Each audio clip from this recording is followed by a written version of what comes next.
So that was a snippet from the Manning cast where Eli Manning saw in real time that you needed to motion the tight end over on the strip sack play by Watt.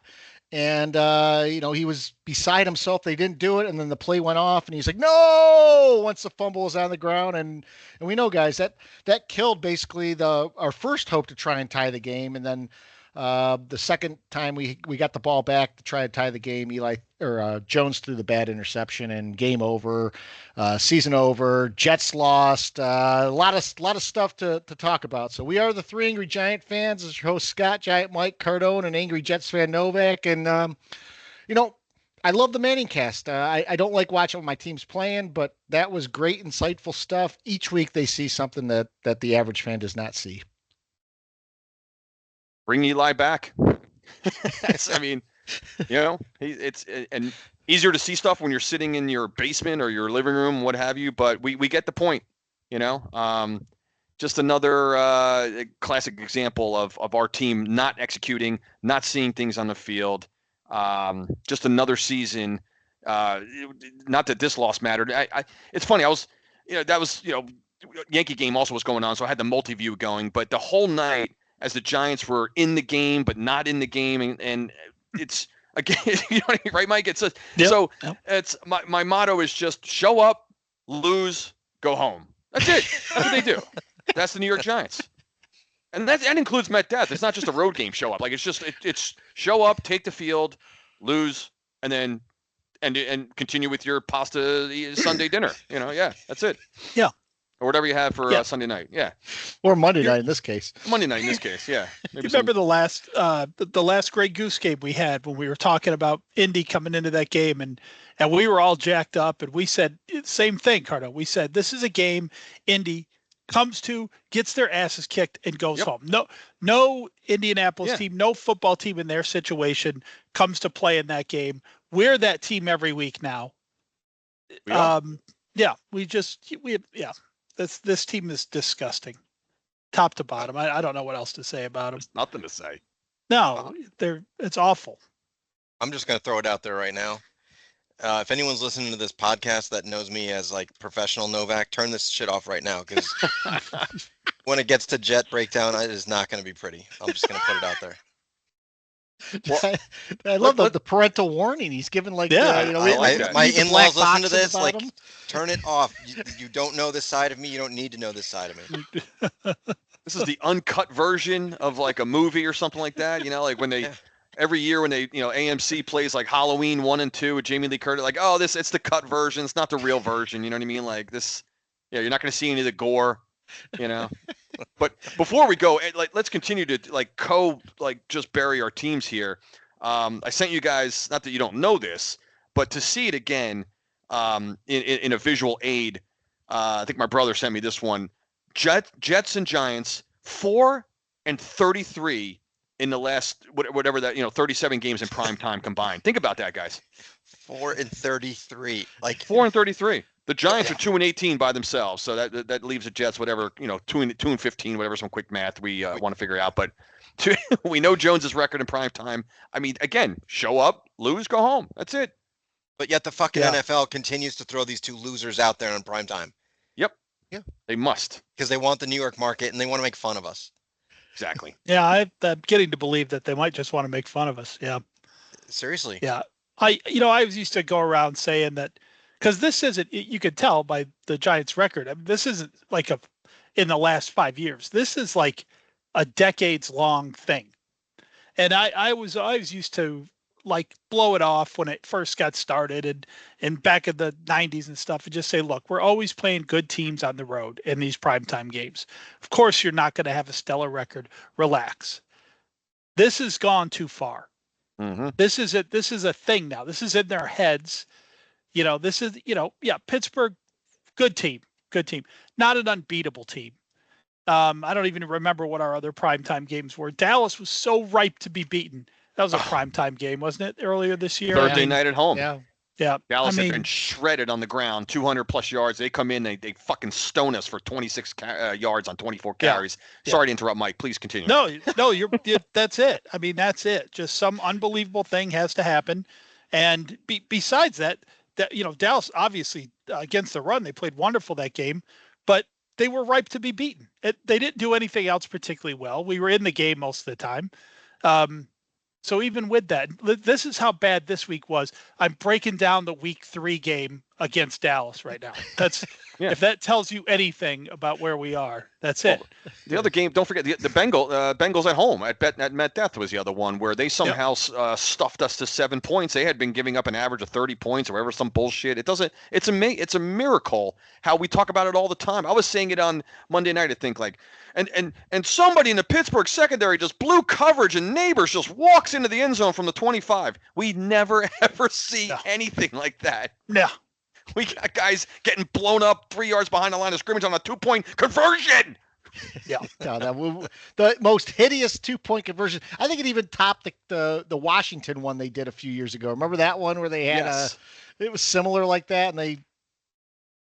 Because we're just pathetic at everything. Whenever we try to go out of our comfort zone and do anything trickery, that's not even trickery, but it just everything the Giants do looks just disgusting.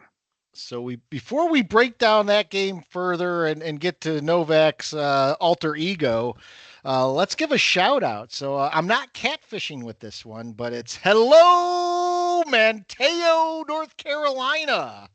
It's population 1,602, and it's on Roanoke Island near the Outer Banks, and it's named after an Indian that was named Manteo, he fostered good relations between the settlers and the Native American Indians, and he then became the Lord of Roanoke. And Manteo is also the home of the Pirates Cove Billfish Tournament, which I guess is a big thing for outdoorsmen. Pirates Cove. Cool. Pirates Cove. That's always the name of a miniature golf place down in Myrtle Beach or something, right? Yeah. Pirates Cove. Hey, let's go spend Let's go spend $14.50 to go play around a mini golf at the Pirates Cove. Hasn't mini golf gotten so expensive? Like the last time I played, it was like $15. I'm like, what the hell? And and the conditions of the course, the putter's always like mangled, looks like it's been run over by a truck. The carpeting is always coming up on you. That little pad with the little 3 dots where you get left, right, center. With that doesn't exist anymore. You just gotta there's no tee box. Because that made a difference when you would put it on the left or the right.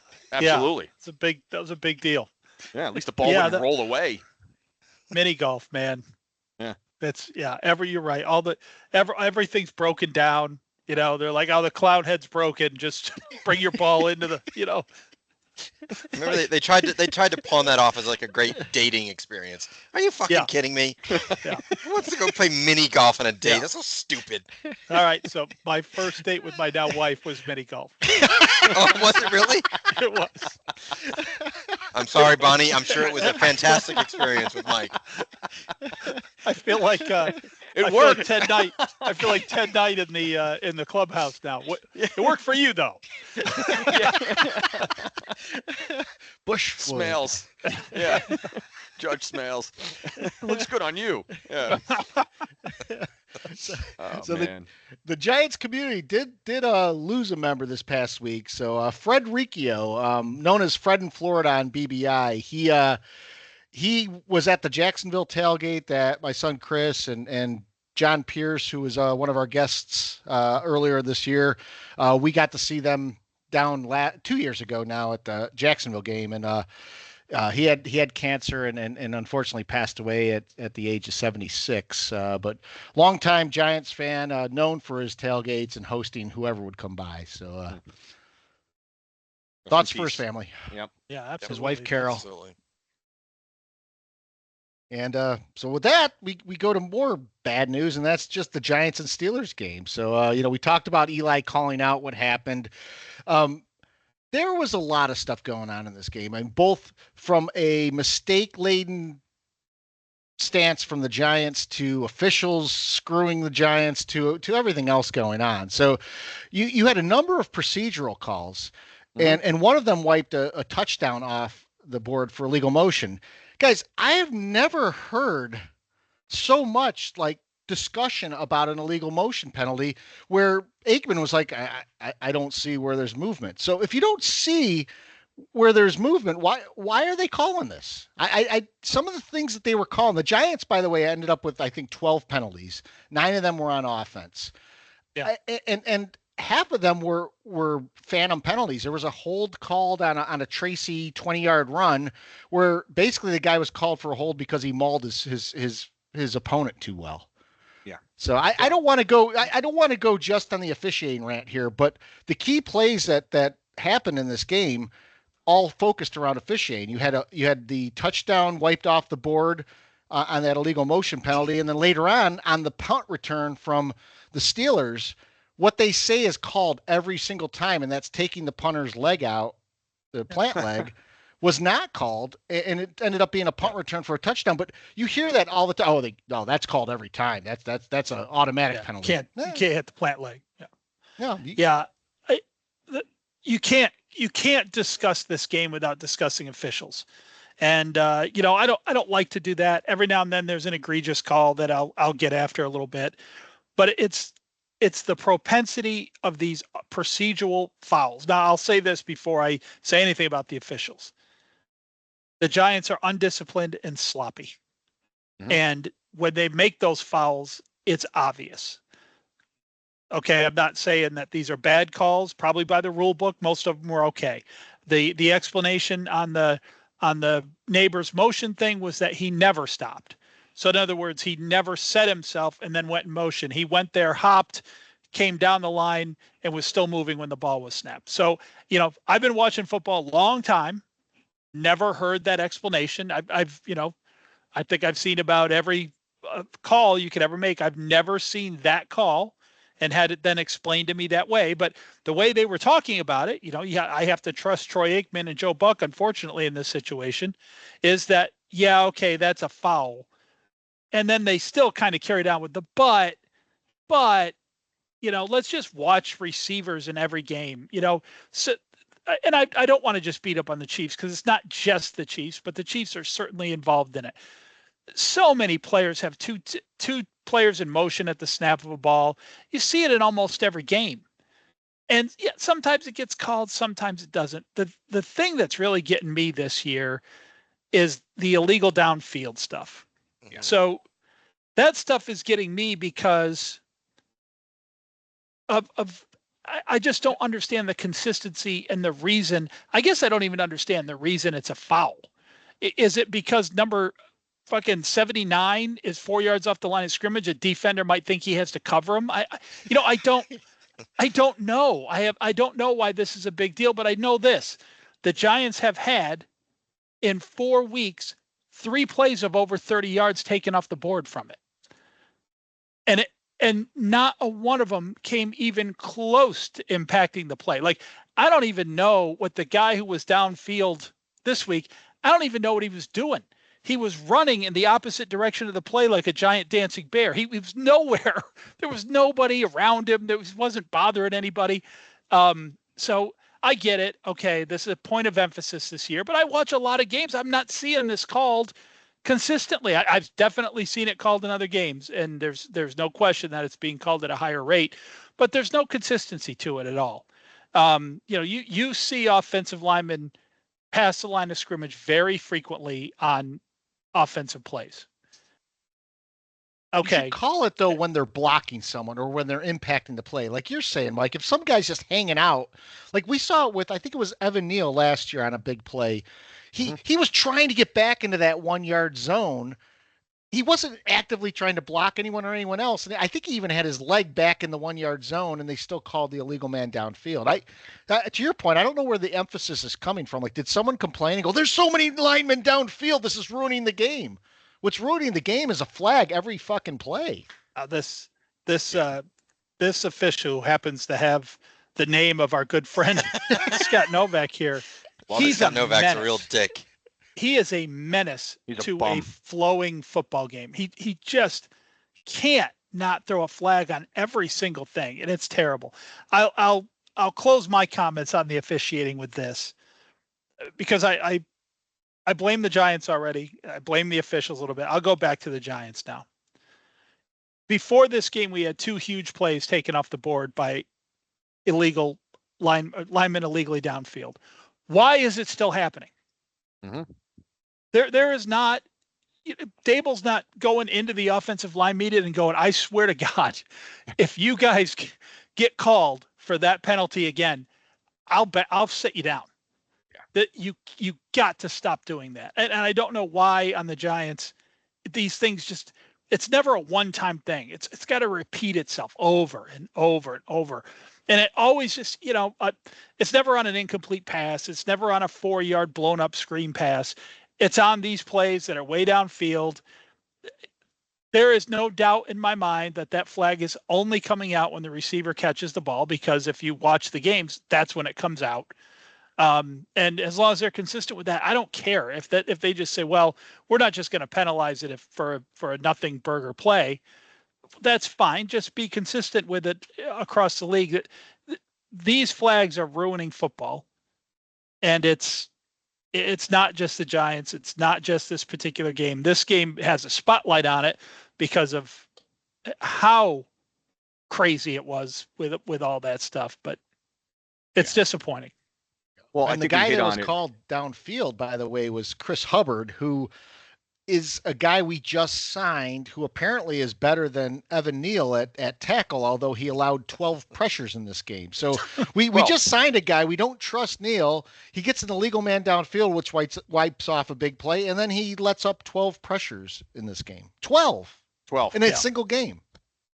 I mean, how many dropbacks did Jones have? He's allowing 12 pressures. Yeah, I mean, we've talked about it many times, guys, and I think that's what's most frustrating about the flag fest is it's this.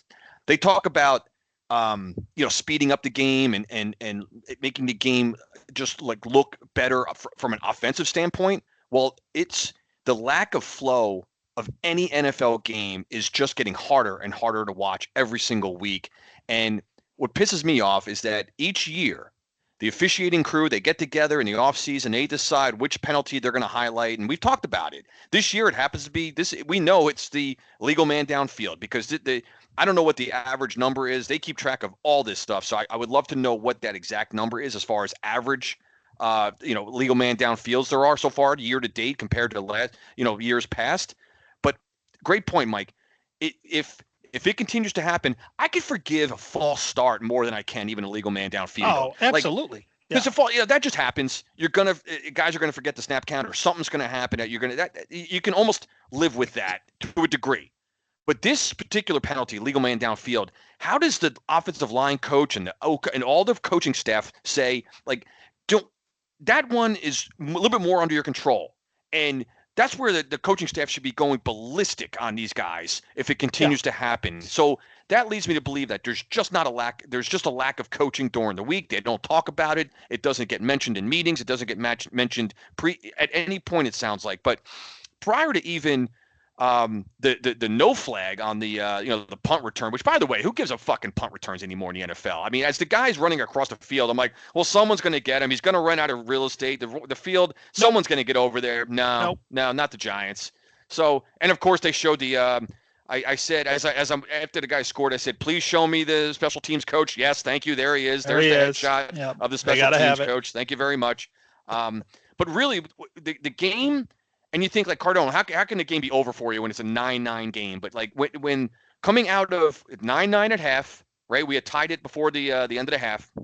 We were in this game. If you remember, guys, we got the ball to start the second half. We had a nice drive going. By the way, Tracy the offensive line was doing well. We were running the ball and getting some really good chunks of yards on the ground. Yep. If you guys remember, the first drive in the second half, we were marching down. We get to Pittsburgh's 31. We have a 1st and 10 on the 31. And then what happens? That's when we get the fucking back-to-back sacks on Jones, and we end up going, so we end up going backwards, and we end up punting there. And right there, I said, game's over. Game's 9-9. I said, that's the exact kind of drive where other teams finish off those drives and take the lead coming out of the locker room and grab the second half lead. What do? We go backwards at back-to-back sacks. And we got them to punt one more time. The next possession when we punted, that was the punt return, 16-9. Turn your sets off, go to the Yankee game, do whatever. Game over. That was it.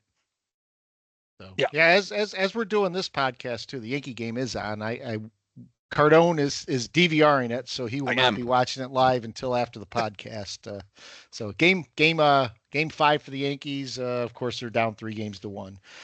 Speaking of Tracy, so Tracy was tackled and he had his head, sort of slammed back against the turf. He's in concussion protocol, Of so course he is. apparently his course. skull is not as well formed as those of As Josh Allen Josh or Allen. Yeah.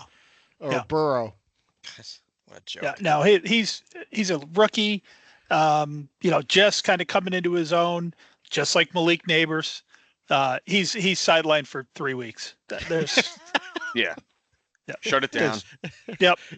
Guys, we talk about player safety all the time. The NFL wants to talk about player safety, and yet their focus of the penalties, as we're just mentioning this year, is on illegal man downfield. It's not on anything that's actually hurting players. The so-called hip drop tackle that was going to be a focus. I've not really seen much about that at all. No. We're seeing a lot of guys go into a blue tent who are, fringe starters, maybe second tier players, but the superstars are still allowed to run around with abandon. That's probably another topic. But one thing that did happen during this game, Banks was benched midway through the game, and guys, we're talking about another second round pick for us. He was stopping receivers every now and then, but he's also just showed a lack of effort at times. And I think on a losing team, lack of effort is probably the death knell, because you're already losing. You might as well just put someone else in there to see what happens if you're not giving your most. Aren't you supposed to be able to scout that? Yeah, that should be something we should know beforehand. Right? I mean, the guy's giving up in week 7. I'll be honest, though. I'll be honest with Banks. I don't see it. I don't see the lack of effort. I don't see what he did in this game to get benched while we've got a right tackle giving up 12 pressures who was not benched. I don't see it. There's been a lot of good and some great players out over the years who didn't quite bring it on every play. Everyone knows that. I don't know why Banks is so in the doghouse. I mean, this has been the talk of the year. I see him making tackles upfield. I see him defending passes. I'm not looking at the all 22 or whatever they call it. So maybe from what's the football site, Scott, that rates the players every week? PFF. Maybe PFF says he's not very good. I don't know. I don't see it. I see a lot of other holes on this team. I can't believe we have Evan Neal sitting on the bench and we're bringing guys in off the street to play. This to me is way more egregious than anything Banks is doing. Did Evan Neal ever give up 12 pressures in a game as bad as he was? Evan Neal he was not great. He was also, he played like 2 or 3 years now. Andrew Thomas looked like he was going to be a bust late into his first season. Sometimes these guys just need time. He never once in his career, I guarantee, I watched all these games. He never had a game as bad as this clown had on Monday night. I promise you. So yeah, Banks, whatever. Now we'll put someone back there who gives effort every play while he's getting burned for touchdowns. Wonderful. That seems like a great trade-off to me. So we shut the room down with that. I just, it was very good analysis. Well done, Mike. Perfect. How do you follow that? I was like the raging Cajun, James Carville in Old School with the debate. After Will Ferrell shut him down. Yeah. We have nothing. That was perfect. I got my giant take. You want to hear my giant take tonight? Oh yeah, let's hear the giant take. All right. So I've been trying to watch these giant games, thinking like you guys, like I'm a fan, right? Trying. It's difficult, but I've been trying to watch it as a fan, right? And when you look at the NFL, there are you can label teams pretty easily. Chiefs are great, Bills are good, Steelers are overachievers, Browns are bad, Jets are an embarrassment, right? The Giants are like a fucking enigma. Like I can't figure them out, and I would label them. The Giants are a mind fuck. Like I seriously, from decade to decade, from year to year, game to game, half to half, play to play, like they can't just put it all together like cohesively. I mean, you saw in this game. I took some notes on this game. You had it was 2nd and 7, and you dropped the running back for 5 yards back. You had a 3rd and 12. Everyone's pumped up, and you let up a 3rd and 12. Right? They get 14 yards in a screen. You have that drive with Jones's 5 plays in the end zone, and then you look like fools on a 2-point conversion. The Giants they can't put it together. There's no string of success or something. Tracy, at one point, I'm like, you've got a stud running back. This guy is off the charts. Next play, he's out of concussion. Yep. Yeah. It's mind-boggling what happens to this team. Guys, do any of the three of you know why are coaches and why are the analytics saying go for 2 when you're down 14 on that touchdown? Because we're seeing it all across the league now. I understand sort of the reasoning of it, but I have a lot else to say on it. Actually, my pet peeve. Oh, all right. I can do another one if you guys want to talk about that. But I get why they say they think it's a good idea. I'll leave it at that. I don't. All right, I'll back off that. So by the way, we were always talking about the stats that the Giants are racking up. I'm going to give you a stat now. The Jets scored 20 points, over 20 points with no turnovers. They allowed less than 250 yards to the opponent. Teams going into that game were 750-0 when that happened. Correction, 756-0. I have the stat right here. I had the same exact stat. Yeah, that is outstanding. Can you believe that? How every week, either you guys or the Jets. This is what we do. The most unbelievable stats that you can ever consider. It's wild. In a way, I hate that we do this podcast on a Wednesday, because I was thinking on Sunday night after the Jets game, and Greeny said it the next day, and I freaking hate that he said it first. The Jets, 2024 Jets, and I agree with him, go down as the most colossal failure in easily the history of New York sports, maybe even in all of sports, based on what they put together and the players they put in there and the expectations and everything else. This is a fucking joke that this team is 2-6 with this amount of talent.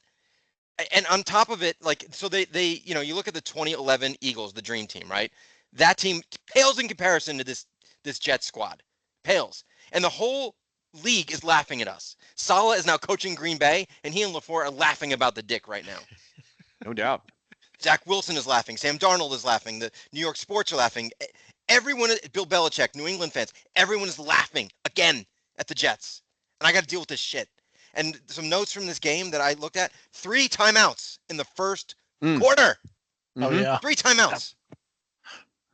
Because delay a game and a delay game penalty in the first quarter. So it would have been 4 if they had 4 timeouts. Yes. Yeah.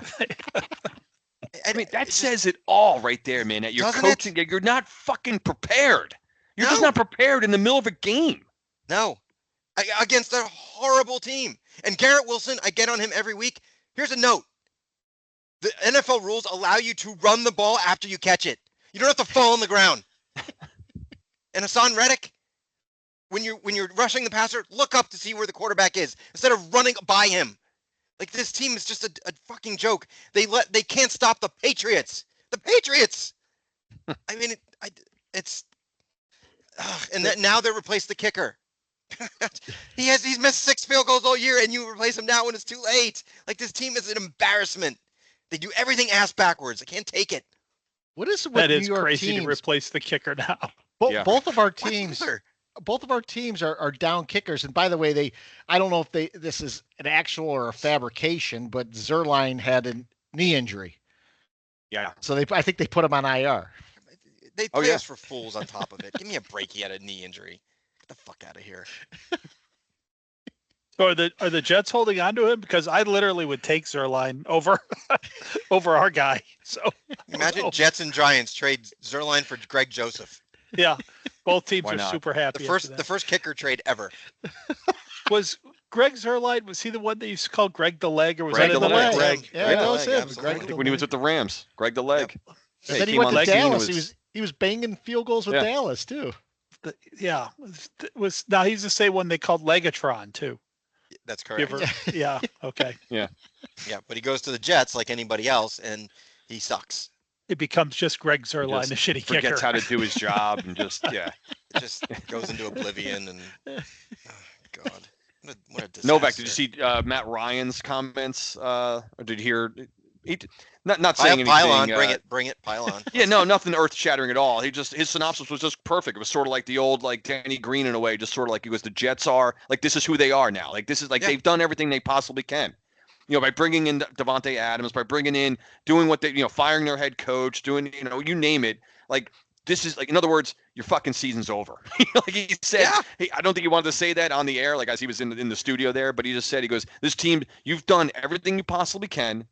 And it all around the dick, right? At his will and his requests and all that, and this is it. Like it's over. Like your season's over, man. Done. And here I'm looking now, like, even now, like, will Rodgers stay a Jet next season? Who the fuck is thinking about next season with Aaron Rodgers? Just go away, Rodgers. Why do people want that to happen at this point? I don't. I mean, the Jets. I look ahead, like we talked about the end of last week, man. The Jets have Houston, obviously, tomorrow night, right? 2-7. After that, the rest of the games, maybe at Buffalo, but the rest of the games after that look winnable on paper to me. Maybe not the Rams now that they're stocked back up. They look pretty tough again. But you got Miami twice in there, Jacksonville, the Colts, the Seahawks. I don't know what they're doing now. They've fallen to pieces. But Mike, here's what you have to do, though, and I'm saying, like, when you lose to the New England Patriots, you just lost. It doesn't matter. The team they're all saying. It just doesn't matter. Yeah. Right. It's the same thing, because we do this with the Giants too. When you look like, well, they should be like, no, like not when they're losing at with the consistency of both of these teams, the way they're losing, and we'll get to this in our predictions as far as who we're picking. I don't know who you guys got, but like, who do you see them beating? No one. That's what it means. Like if you lose to New England, you can lose to anybody. Yes. Yeah, that's true.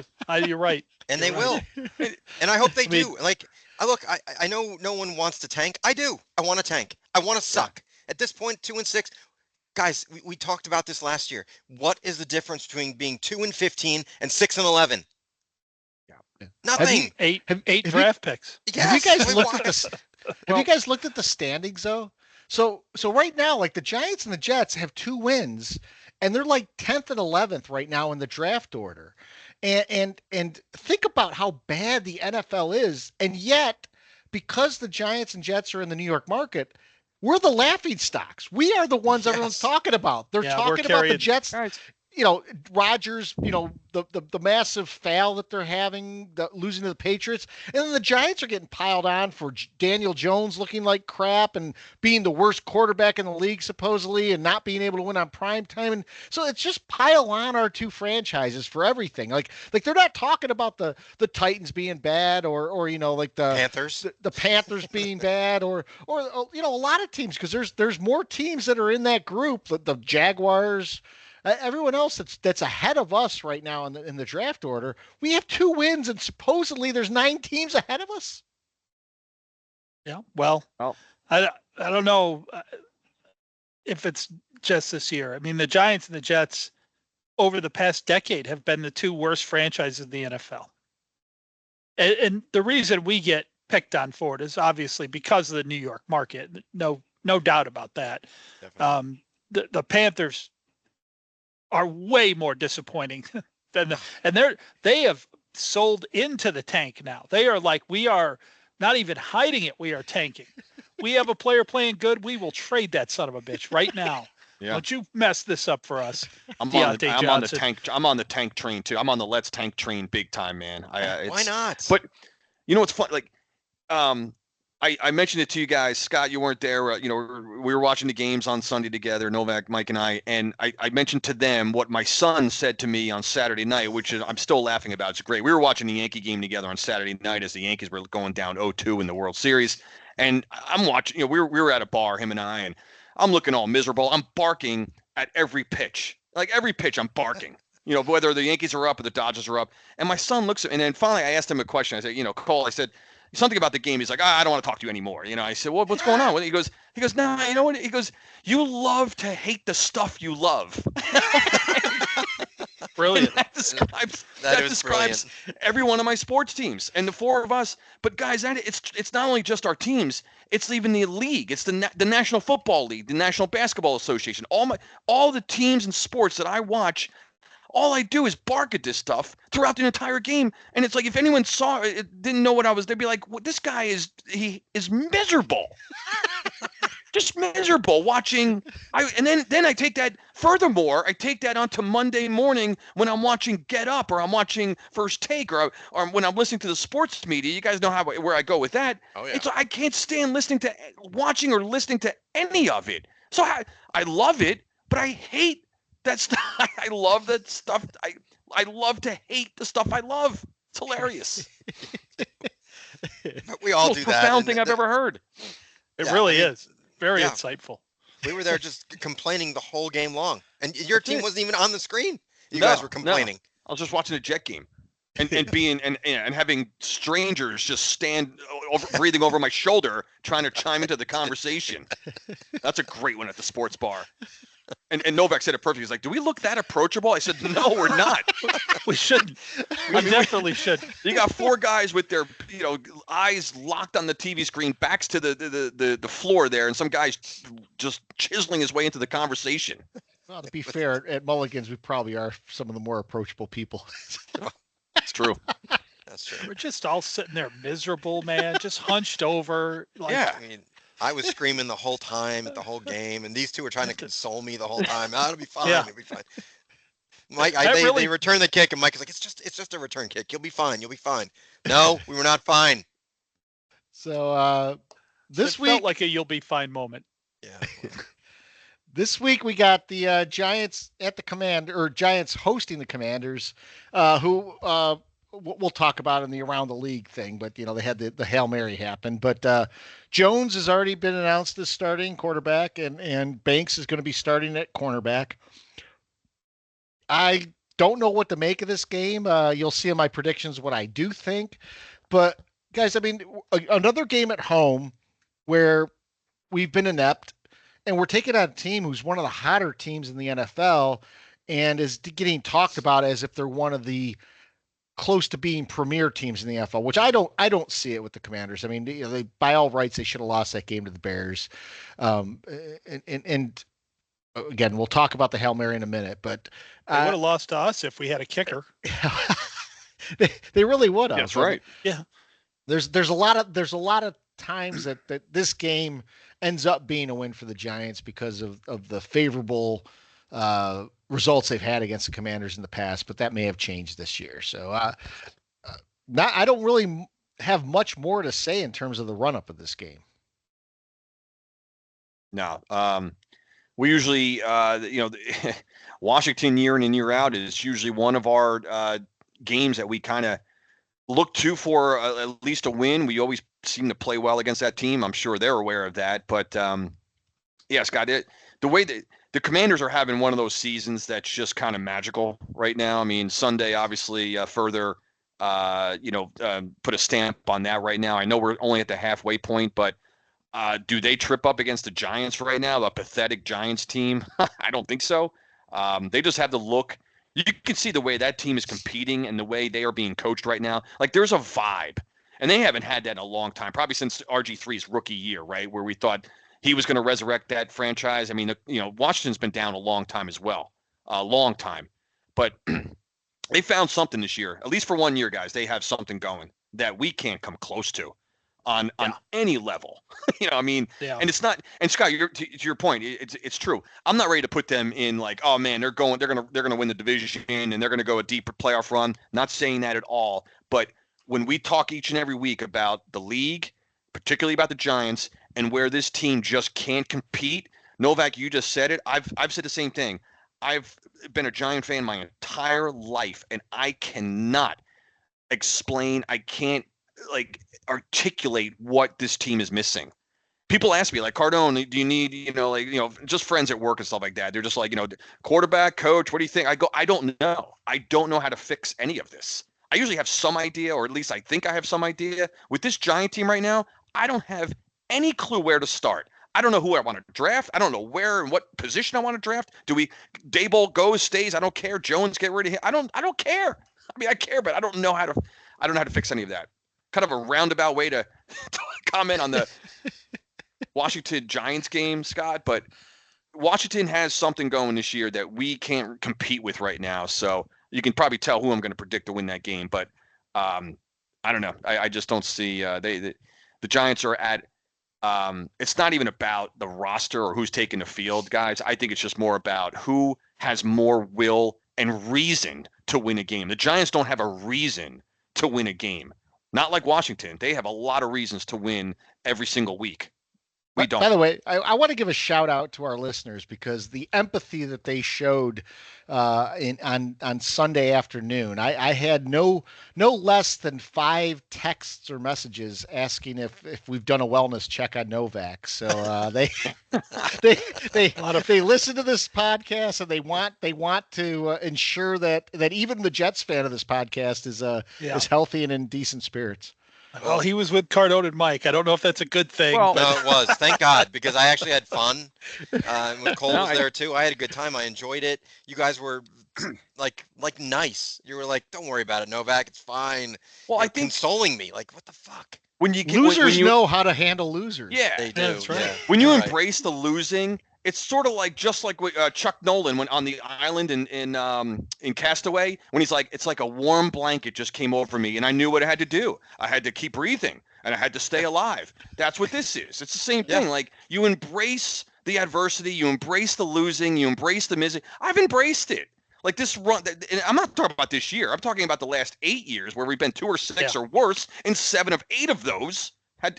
So I'm just, I have embraced being a loser and rooting for a loser. Just have. I left the bar, got in the car, and I said to myself, one of them is probably saying to the other, "That poor fucking guy."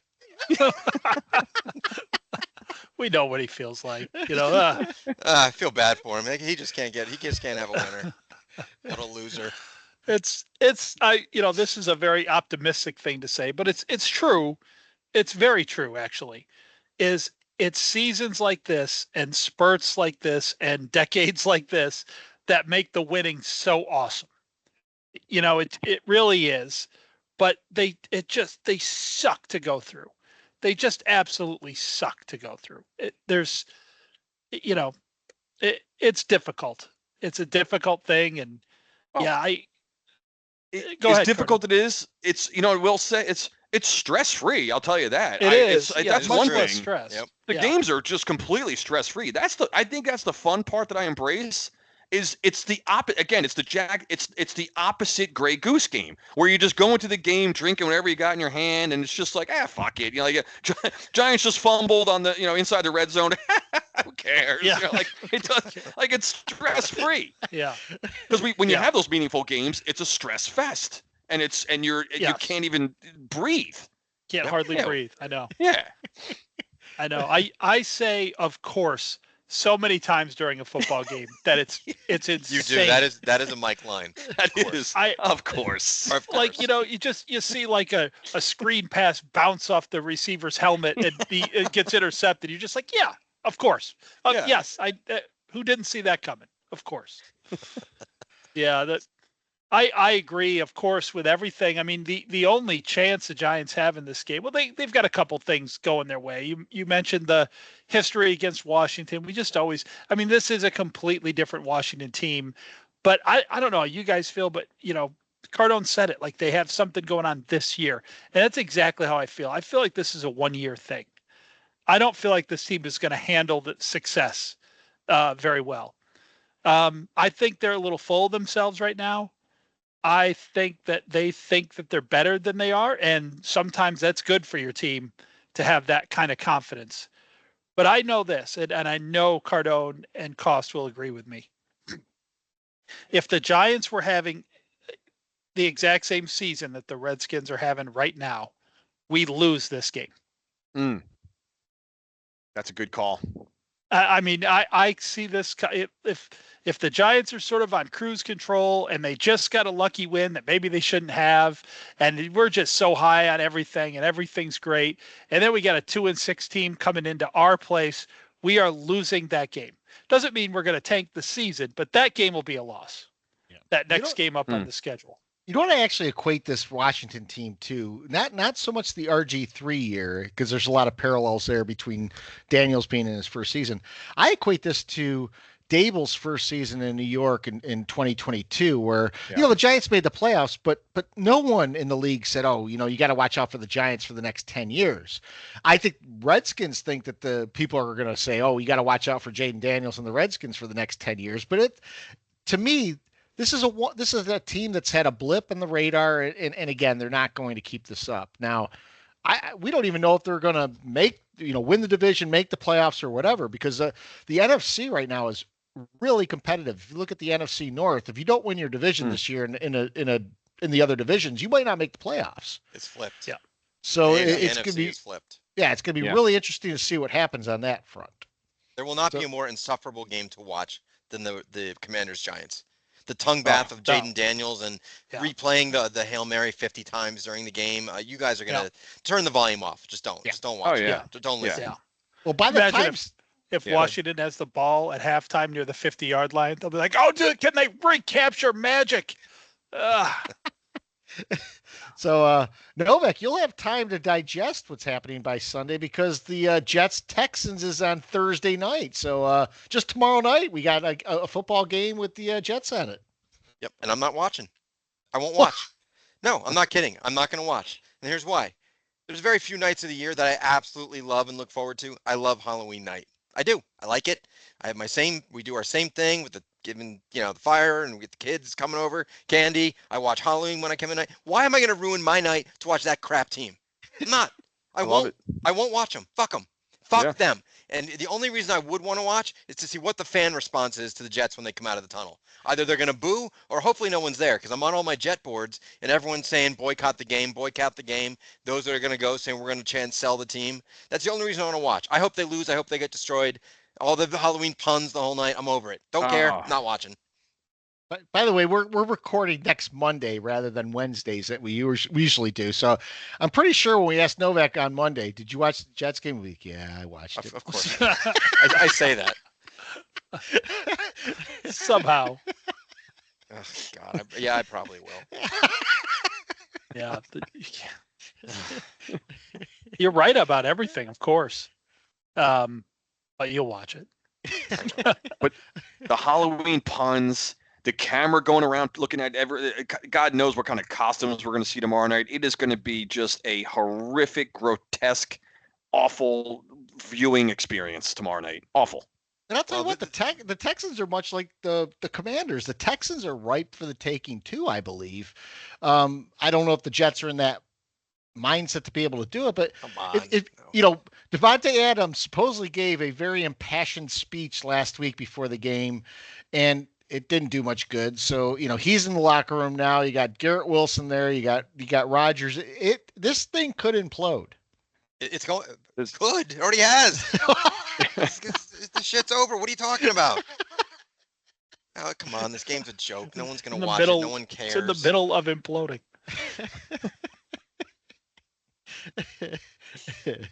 So I'm going to turn it over to Mikey. Predictions. All right, predictions. I really think we can just skip predictions tonight, because I don't think it's going to move again. I don't think we're going to. So we all went 1-1 last week because we all took the Jets and we all took the Steelers. So I have a funny feeling something similar might happen. But we'll see how it goes. So Novak, take us away. Yeah, I'm not going to spend too much time on this. 27 dick, both games, Jets and Giants lose. That's awesome. By the way, Novak still has the 1-game lead over everyone's. Novak's 10-6. The rest of us are all 9-7. 27 dick, both games. All right. That's awesome. Gotcha. All right. I'm up next. I'll start with the Jets. I don't have a lot of trust in this Houston team. I think they're a little overblown, but they have enough. They do enough things well. I just get this feeling that one of these weeks the Jets are going to explode, but I don't think it's going to be on prime time, and I don't think it's going to be against Houston. So I'm going to take the Houston Texans in that game, and I'm going to say the score is going to be 21-10. 21-10. So for the Giants in Washington, I mean, if you were just listening to me, you might think there's a lot of reasons to pick the Giants here. And I believe that there are. I think this game is going to be close. I just don't, as Cardone, I'm sure would agree with, we're just not winners. And, this Hail Mary that Washington did, lucky, Chicago had a guy taunting the fans while the ball was in the air or something. That's awesome. I don't know what that was all about, but anyway, they just have found their sneaky little ways. I mean, even when they beat us earlier in the year, you could tell that they did what they had to do. They're like, the Giants don't have a kicker. Like, they totally played that game as if they were playing a team without a kicker. I think they're pretty well coached, and I think they have enough to overcome what I see as just another lame effort at 1:00 on Sunday by the Giants. So I'm going to take Washington, which I don't believe I've ever done before against the Giants on this podcast. I'm going to take Washington, and I'm going to say Washington beats us 18-9. There's no way we score a touchdown at Death, right? We know that we're not doing that. Cardone. Yeah, this is going to sound like a repeat here, but I'm going 4-33. Both we highlighted this earlier this evening. That's going to go 4-34 tomorrow night. So that's the Jets and Giants combined in the last 37 games in prime time. So the streak continues tomorrow night. No way the Jets are pulling this out of Met Death. Halloween night, they're not going to be the ones laughing into the spooky night or whatever whatever pun you want to throw out there. So Houston takes it 28-20 tomorrow night. And then, same thing, Mike. I mean, it's as I'm just going 0 for Met Death.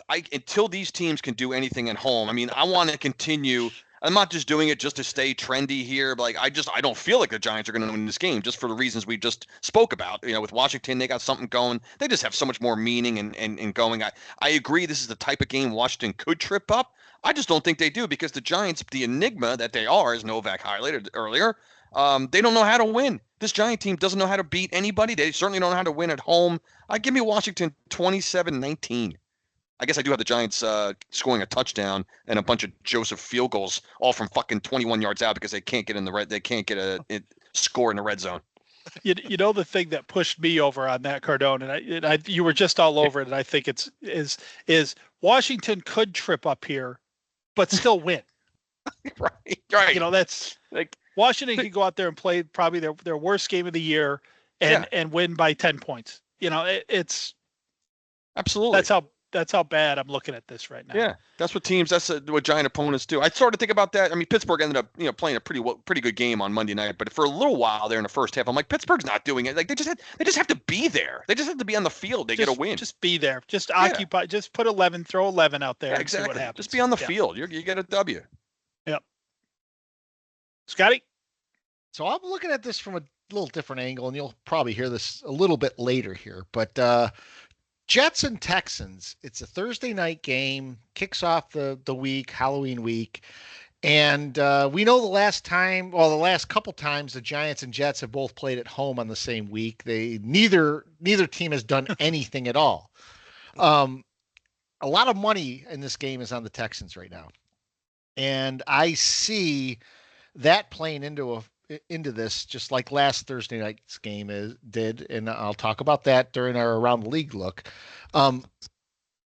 Houston doesn't have Stephon Diggs. He's out for the year. Nico Collins is out. Mm-hmm. They don't have their top weapons. So I'm calling this. The Jets are going to win this game. Wow. It's not going to be a pretty game. It's going to be an ugly game, but they're going to win 17-16. Wow. And then in the Giants Skins or Giants Commanders game, whatever the fuck you want to call them. This is going to be one of those games. Giants are. It's gonna mirror what happened in Pittsburgh. Giants are going to look okay. They're not going to be able to get in the end zone. They're going to make some mistakes. This game's going to end up 21-13. And at one point, it'll be 21-7, and Dable will score a touchdown, and Dable will do another one of those stupid things where we go for two to make it 21-13. And so we're scoring 2 touchdowns. So the good thing is we're scoring at home, but we're going to lose. I will also accept the missed extra point for that 13. By the way, you don't. This isn't like pool. You don't have to call your shot. The score is good no matter what. I will say this: Joseph looked pretty solid the last game. So he's been a little up and down. There's been 2 games I think where he's hit some good kicks, and then there's he was terrible in the Seattle game actually. Or no, that was a Cleveland game. He was awful in the Cleveland game. I knew he was bad in a win. Someone else this past week, it might have been Dallas.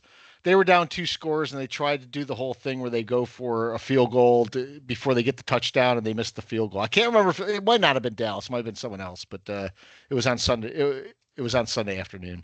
Somewhere, Riverboat Ron is saying these guys are all following me. These guys are, Yep. I was the originator of all of these things. I was the big risk taker. So look around the league. I mentioned it just in that last recap here, but the 2 bookmark games. The week started with the Vikings Rams, and it ended with the Giants and Steelers. And the Giants and Steelers game was a flag fest. Giants again 12 penalties.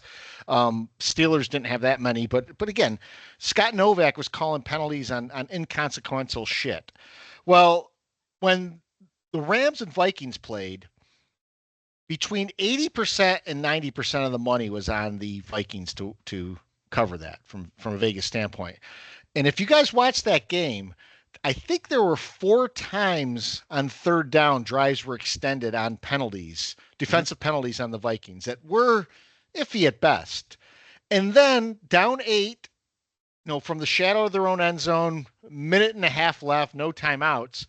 Darnold is sacked for a safety with his head getting ripped off.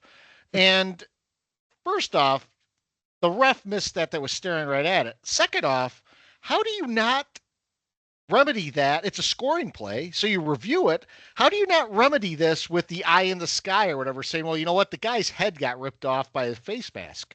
And I would be livid.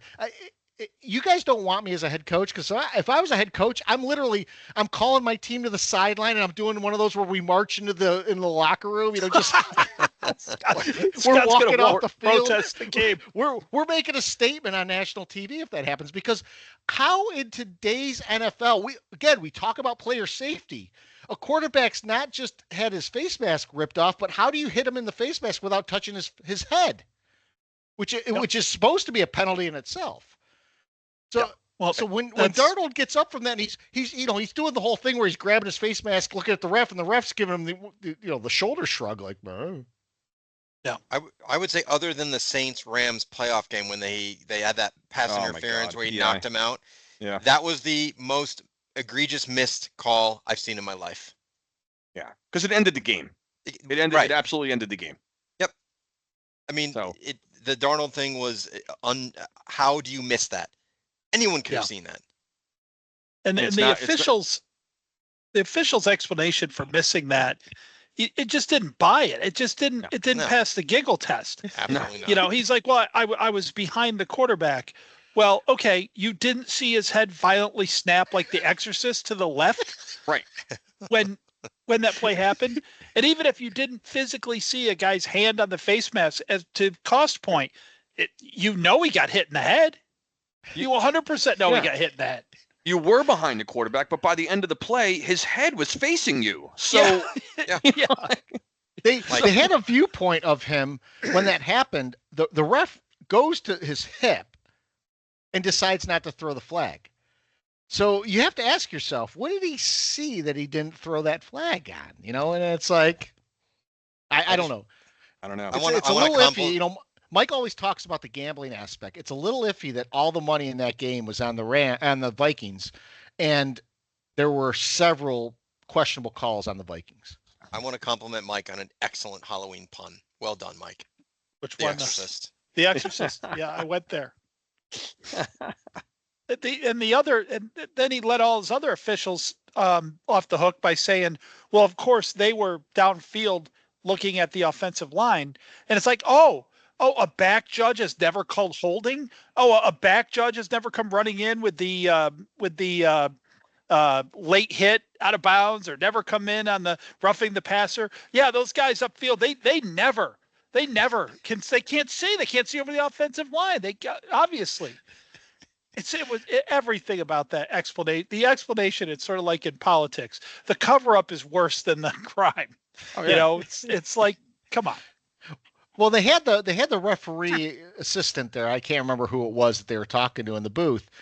And he did admit that they missed the call, but he's like, you know what, though? He goes, when you look at it from where the ref is, he could be shielded at that point, and you can't call if you don't see it. How many times have we seen things that aren't fouls called because they look bad? Yeah. They throw the flag, and then they talk about it, and they pick it up, or they keep it. Yeah. How many times have we seen a bully ref come charging in and overturn a call, only to see the replay prove that it was not a turnover, not a penalty or whatever? So what did the bully ref see? If it didn't happen, you can't have seen it. Exactly. Well, and I know our Cowboy friends, Coons and Peacock, were going ballistic over this, but there's a similar play in the well, not a similar play, but similar situation where San Francisco ran an obvious pick play that freed George Kittle up for a walk-in touchdown. You know, one of those we talk about where he's going backwards, just catches the ball, no one within 10 yards of him. 2 flags come out on the play. The refs get together for like 10 seconds, come back and go, there is no foul for offensive interference on the play, touchdown. And guys, I don't know if you know this, it was tight end day. National Tight End Day, which is a made-up fucking day, but National Tight End Day. And George Kittle, guess what, is a tight end, and he caught that touchdown pass, and they let it stand. And if I'm a Dallas Cowboy fan, I'm livid because it was clearly offensive interference. They even the ref they brought in, I don't know if it was Mike Pereira or whoever, was like, well, you might be able to see that he's blocked into the receiver there. And Chris Collinsworth actually chuckles. He said, he goes, well, if that's a legal play, he goes, I'm going to tell you, there's going to be a lot of stuff that goes on from here on out. Yeah. Yeah. Good observation there. Yeah. Rarely does it happen, but he nailed that. He did. Because he was talking to Mike Pereira. He's laughing at him almost. He's like, if that's a legal play, that changes the entire NFL. Of course. The whole league is different. My question is, did the Giants even celebrate tight end day? Because I don't know. Do you have one? Actually, the last drive, Theo Johnson had a couple. Theo Johnson made a crazy catch. Yeah. Yeah. Of course, it led to no points, but nonetheless. Right. There was something like 9 tight ends that caught touchdown passes. 2 of them had like multiple touchdown catches, and I'm thinking to myself, on this made-up day, we're allowing tight ends now to score. I mean, it was almost like it was like a league mandate. You have to let the tight end score. Isn't that so NFL? It really is. Right? Why are there other positions? Is there right guard day? I don't understand. Like, Giants don't celebrate that either. Is there edge day? I don't understand. How does the tight end get its own day? There's how many positions in a fucking football team? Yeah. Right? Like that's green football team day. Like I would like that. I don't know. The Jets get to win. With your luck, Novak, the Jets would play the Eagles that day. Exactly. Yeah. We touched upon it because it's been replayed probably thousands of times already. But the Hail Mary. And to Mike's point, there's footage of the Bear player pointing to the crowd, and the crowd's actually telling him the play is in motion. He runs to the play. He's actually the guy that gets his hand on the ball that tips it up to sends it backward. Yeah. But here's the thing that gets me about this play. Everyone's talking about what an incredible play. It wasn't, of course, it's an incredible ending. But everyone's talking about the amount of sheer arm strength Jaden Daniels had on this play and how he placed the ball perfectly. And if you look at it, the ball literally goes to like the 2-yard line, but people batted it up in the air and it goes to the commander who's just standing by himself in the back of the end zone. If anything, that was just a shitty job by the Bears of not covering everyone and just knocking the ball down rather than letting it happen. I saw some cell phone footage of that from someone with really good seats down there. And when the ball went in the air, like the entire crowd yelled short. Like you could hear people yelling short. Like I don't know if that was the players or the coaches or what, but yeah come on. And this could be a pet peeve in and of itself, and I should probably save this because it's a pretty good one. But you ever notice on a Hail Mary when they ask the team about it later, they're like, "Oh, we practice that all the time." Like they try to make it look like that wasn't luck. Bullshit. Every Hail Mary's lucky. Of course. I think John Elway threw it like 60 yards at a frozen rope one time that wasn't lucky, like almost knocked the receiver down when he caught it. But oh yeah, we draw it up and we're trying to get a guy in front and back. It is chaos down there. Nobody knows where they are. Think about the way the fortunes have changed though, just from a team, like the perception of the media from a team changing the quarterback though. This has nothing to do with the Commanders game now, but Deshaun Watson went out and Jameis Winston came in, and now all of a sudden people talking about the Browns as if they're going to be an offensive juggernaut going forward. This kind of stuff always makes me laugh. It's sort of like the Tommy DeVito effect that we saw last year. Winston made some really bad throws in that game. They did win the game, and he threw a touchdown pass to win it. But you know what? Joe Flacco did that last year too when Watson went out. No. These guys, Jameis Winston and Flacco, and these other guys who come in when your quarterback is completely ineffective. These guys they bring in on these teams, believe it or not, other teams have capable NFL backup quarterbacks who just come in and just stick to the playbook, do what the coaches ask. The coach tends to bring the game plan down a little bit. Amazing things happen sometimes when you simplify things. I think that has more to do with it than if Jameis Winston really is this much better than Deshaun Watson with the same playbook and everything, then the Browns coaching staff should be fired today for not already having him in the game. Well, we did have, speaking of Joe Flacco, we had another interesting situation, and our friend Ingrid she had a question about this, but we're going to address it right now. Anthony Richardson taps out after a scramble. You think he's hurt because he hits his helmet and then leaves the game for a couple of plays and then comes back in.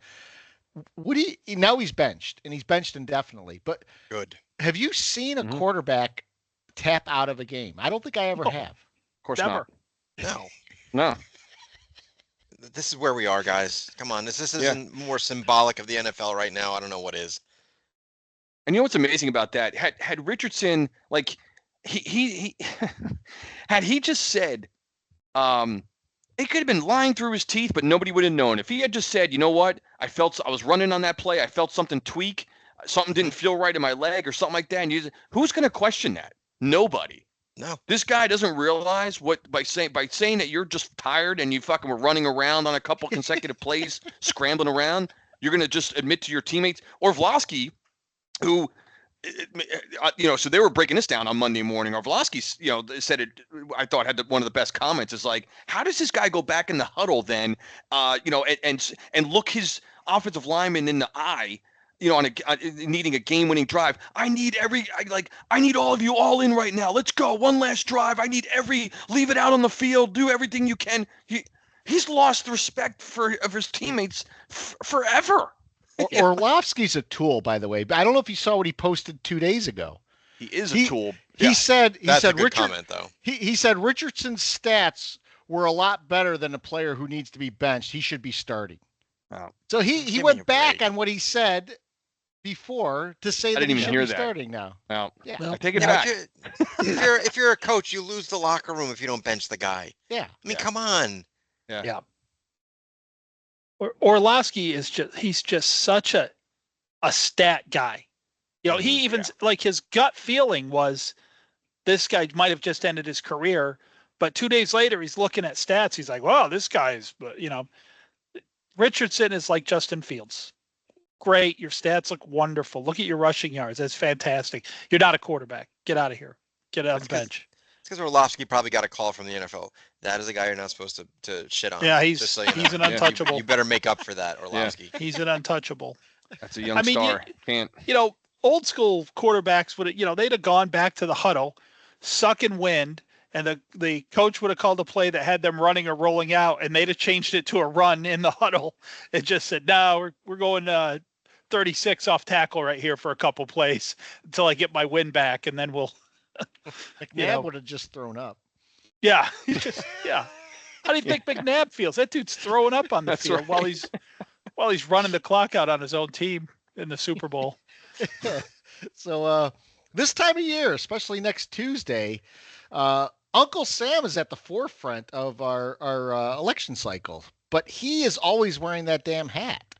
So let your hair down, Unc, and have the confidence to do so by using the gold standard of med styling butter, Rugged Uncle. It's 100% butter and oil based. It's got Wagyu beef tallow, pine tree resin, mango butter. It's handcrafted in Nashville, and there's only one product to choose from. It's called Native, and it is so good, it's all you need. So guys, go to ruggeduncle.com today. Use code AngryFans for 20% off, and enjoy nice hair. I just got a haircut, so I really am not. I don't have hair at all. Perfect time for the holiday season. Get yourself looking decent, would you, guys? Absolutely. Come on. And if you're an female listening, the great Christmas gift too. We're not Absolutely. too far away from the holiday season. You got people on your on your list there, your gift list. Yep. Grab some Rugged Uncle. No doubt. And Uncle Sam, by the way, he is a Rugged Uncle guy. I had to Google pictures of him after Scott said that. This guy's got awesome hair. You can tell under the hat that Uncle Sam has great hair. You're right, Scott. He should ditch that hat, get himself some Rugged Uncle. We need an updated Uncle Sam.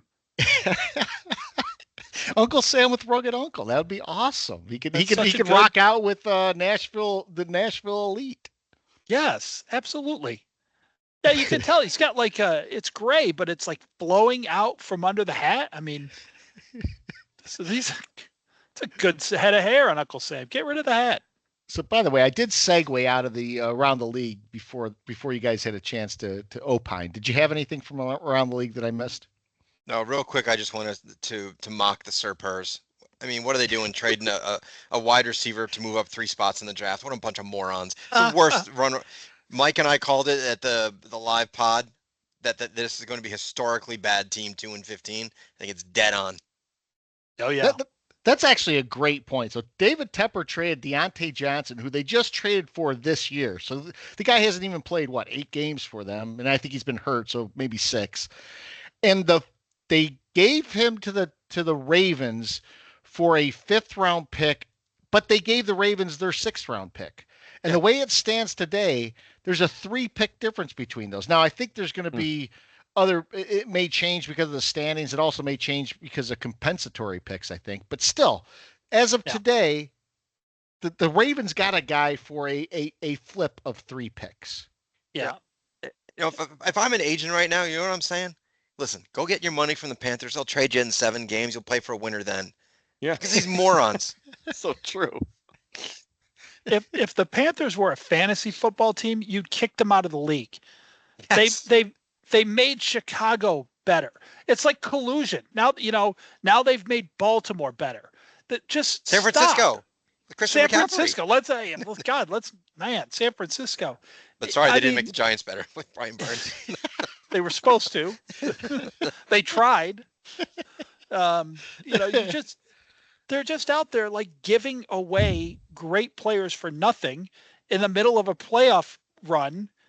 If that, like I said, if it were fantasy, the other owners would have stepped in and said, "Nah, this 6-2 guy is not getting Deontay Johnson for nothing. Forget it." Right. It's the Panthers are so historically bad that they're ruining the integrity of the league.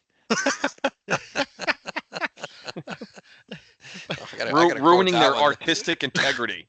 Yeah. You're not artistic, and you have no integrity. Great, Mike. By the way, my buddy's at the Yankee game. He just sent me a picture. 2 rows in front of him is DeVito's agent. What is it? No. Oh, that guy. Sean Stiletto or whatever his name is. Oh, He's dressed up in the top hat and the black suit. God. It's like Frank Costanza's Homer, our lawyer wearing a cape. Yeah. It's kind of the same. Yeah. Was my father wearing a cape? No cape. What's a man in a cape doing with my father? What's my father doing with a man with a cape? Man in a cape. Why a cape? So Mikey, I'll start with you. Pet peeves? Yeah, you can start with me. This is going to be a short one. I already kind of tipped what it is. But you all, everyone knows, all the listeners, you guys all know how I feel about this analytics bullshit. It's awful. It lets coaches off the hook for doing stupid things. So many coaches would have been fired back in the old days for some of the stuff that's going on now. But there's a recent one that's come up, and I don't remember this in past years. I've seen it in college and in pros now, where if you're down two touchdowns, if you're down 14 and you score a touchdown, the analytics say you should go for 2. Now, I mentioned earlier that I get the idea behind going for 2 in that situation because, it's about a 50% proposition. If you go for it and make it, you have a chance to win the game with your next touchdown. If you go for it and miss, odds say you'll get it the next time, right? That's the idea behind why that's a good thing to do. Here's why that blows up. Across the league, historically, teams are 50%, 51 or 49 on making and not making 2-point conversions. That is every team in the league over that period of time as an average. That is not the New York Giants. The New York Giants have about an 80% chance to miss both of those. I've said it before. Dable coaches this team like they're a normal team, like they're a good, decent NFL caliber team. And he shouldn't. You've got to know who you are. You absolutely have to know who you are. You have to know that if you go for 2 here, A, you're not going to get it. B, it's probably going to cost you the game. Thank God in this case, it didn't cost us the game. Enough happened after it to blow it up.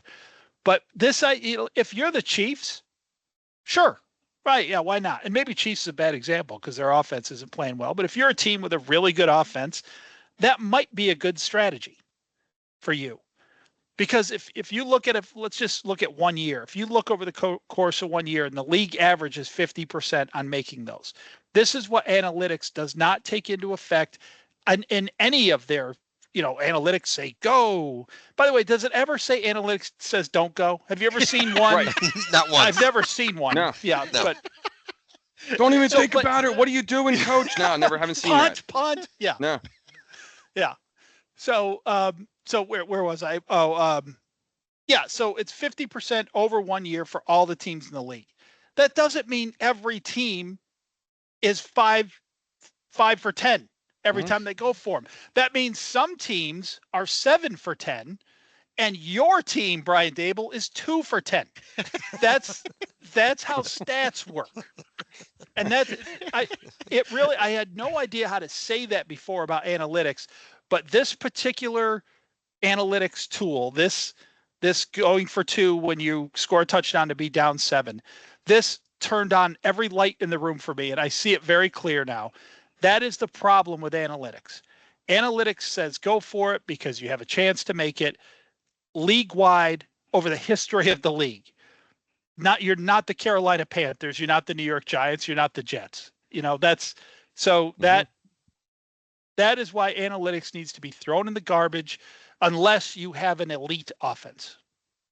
I can see using it if you have an elite offense. I have to ask this because I've been following this since we've been seeing the trend. So, for the last probably a little bit over a year or so. Yeah. Has it worked for any team? I have not yet seen it work. I've never seen it work. I've never seen it fail either. It seems like every time that it happens, it's so early in the game that 100 other things happen where you're just now down 3 points instead of 4 or down 3 points instead of 2. It makes zero sense, and I'm done with it. I mean, the probability of coming back from 14 points isn't likely anyway, but I'm trying to think of a time when it's actually worked where you've gotten the 2-pointer to start and then you kick a extra point to win the game. I haven't seen that happen, at least in the games I've watched yet. No, And when it does, it's not going to be the Giants, Panthers, or Jets or Browns that are doing it. It would be great though to get to a point where like someone runs back the opening kickoff and the stupid commentator says, "Well, analytics say go for the extra point here." Like, Yeah. When are we going to stop with it? They only trot that the analytics say when it's controversial. Like they never use it on a normal kick the extra point or kick a 27-yarder instead of going on 3rd and 15. Well, that's like getting a Tyreek Stevenson apology, the defensive back on the Bears. He's apologizing because the Hail Mary fucking worked. If it didn't, if it fell to the ground, he's not apologizing. No. It's not controversial. You're not right. It's the same bullshit. You're not same exact thing. You're not fooling us. Yeah.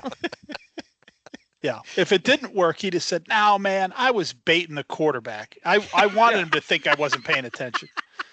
Or if not only that, it would be praised. Like, look at Stevenson, man. He's so confident. He knew that play. The Bears had that game locked up, man. What a winner.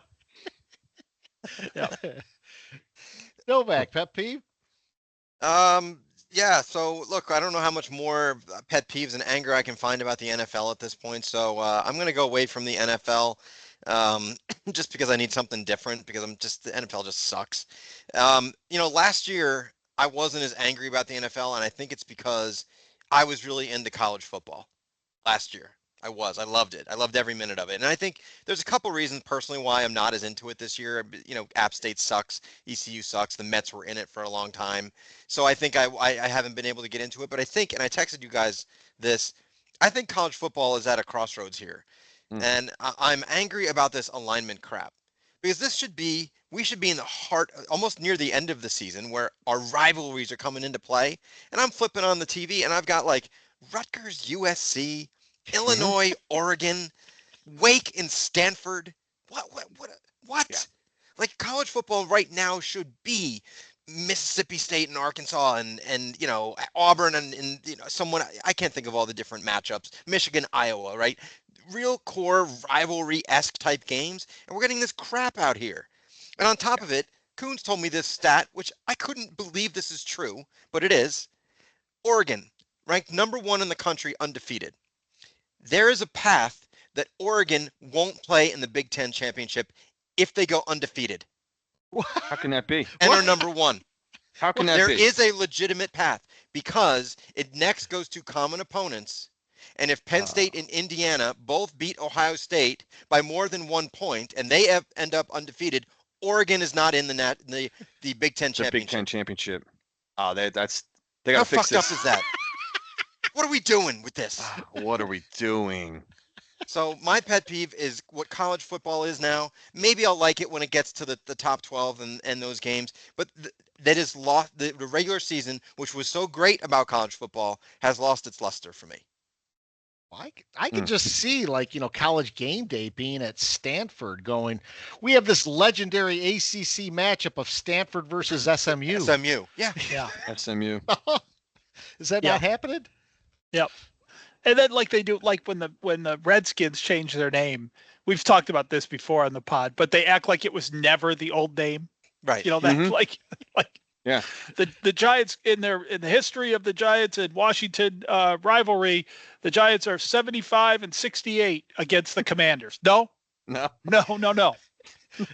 We actually probably have a losing record to the Commanders. Right. Yeah. Legendary ACC battle, Stanford and SMU. Rivalry week. Yeah. The standing war. Tree against the pony. Good stuff. Oh, man. Cardone, pet peeve? I will stay in the NFL for my pet peeve, and it's a game that we've already talked about, and it was probably the most ridiculous. I'm going to stay with this Washington and Chicago ending, but not the Hail Mary, right? It's what I saw. Did you guys see? My pet peeve is clueless head coaches, man. Clueless head coaches. In an interview, did you see Matt? Is it Eberflus? Eberfuck? I don't know how to pronounce this guy's last name. I don't really care. So this chop comes on and was asked about not the Hail Mary, of course, because we heard like, oh, we practiced that, we execute that, we didn't execute. No, asshole. he was asked about the play before, and for our listeners who might not remember, we've talked about this on the pod many times. It's always it's like in hockey, the pass before the pass to set up the goal. In football, the play before the play to get the first down or score the touchdown, whatever it is. We talk about it all the time. When it's 3rd and 13 and the team gets 12 yards and then it's 4th and 1 and then they fucking do a tush push and next thing you know the drive is still going. It's that fucking play. So Eberfluck was asked about Washington had a 1st and 10 at their own 35 with 6 seconds left and no timeouts. And this guy, not only does he have his players, with their back to the field, jawing with the stands, with the crowd, these guys are 50 yards downfield sending a 3-man rush. Instead of a 3-man rush, why not just send a fucking 0-man rush at that point and just have 11 guys back? You don't have to have anybody up there. So guard the sidelines. Yeah, they allow Washington to complete a 13-yard out to McLaurin to bring the ball now up to the to the Washington 48. So you guys were talking about the arm strength of Jaden Daniels and all that. Well, he shouldn't have been at the 48-yard line to begin with. And my pet peeve, to wrap all this up, is when the head coach was asked about that play, he goes, "Well, those yards really right there don't really matter." He says that he actually said this. So they not matter. You didn't hear this, Novak? He said he goes, "Well, that didn't really matter." Didn't matter. Well, how do you think they got to midfield and how the ball reached the fucking goal line on the next play, Eberfluss? What are you talking about? This is how dumb all of these people are. And we're the ones losing sleep over this stuff about our teams. Isn't that? Get the fuck out of here, guys. If you have a head coach in the National Football League telling the media and the fans and everybody else that didn't matter, then we got bigger problems than anything that goes on in this league. When you have a head coach who doesn't realize the significance of those 13 yards with no timeouts, if you remember the week before or 2 weeks before, Minnesota was in the same situation. There's always teams in this situation with the Hail Mary. What did the Lions do against Minnesota? They rushed like 5 guys and sacked Sam Darnold's ass before he could even put the ball in the air. In a 2-point game, boom, game over. This guy's got 11 defenders floating around, walking around 80 yards down the field, allowing a 13-yard pass. It's incredible, guys. These head coaches, they're losers, and they're just losers, man, and they're clueless. And to hear a head coach say a play before that Hail Mary, say it, those yards, he literally said those yards, 10, 15, whatever it was, they don't really matter. They don't matter. There you go, guys. So he thinks one of 3 things. Either A, the fans are dumb, B, the media is dumb, or I'm dumb. Because how can you make that statement? Exactly. Right? I mean, he's saying he's smarter than us. Like if you're not smart enough to realize that play doesn't matter, Mr. Fan. You don't know football. You're not intelligent enough to know.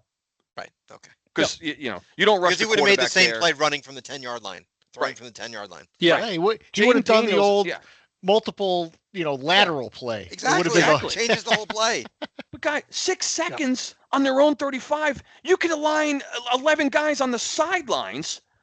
You could have 6 guys and 5 guys on each sideline. Allow them to throw a ball in the middle of the field, and you can fucking stop that play, and the game would end. The game just ends. 100%. It's unbelievable. It's not even the Hail Mary. It's that play. The guy, he doesn't matter. That didn't really matter. I lost my mind hearing that. With the 15 yards, Jaden Daniels still could only get it 5 yards before the end zone. That's right. So the extra 15 don't matter. Like that tip is going to happen, and instead of going 2 yards to be caught, it's going to go 20 in the air and be caught, apparently. So in other words, that ball's being tipped around the 17-yard line instead of the 2? Exactly. Yes. Yep. We're not. I guess I'm not smart enough to be. I was like, okay, well, the coach. He's that makes a lot of sense, coach. So you're right. It's really about the execution on the Hail Mary. Okay, all right. I love that the Bears are finally scrounging around 500 and they're 4-3 and they've been playing well and all this and that. They're still in last place in their division. I know. I don't give a damn about the Bears at all, guys. But I hope the Bears miss the playoffs by 1 game. I hope this is.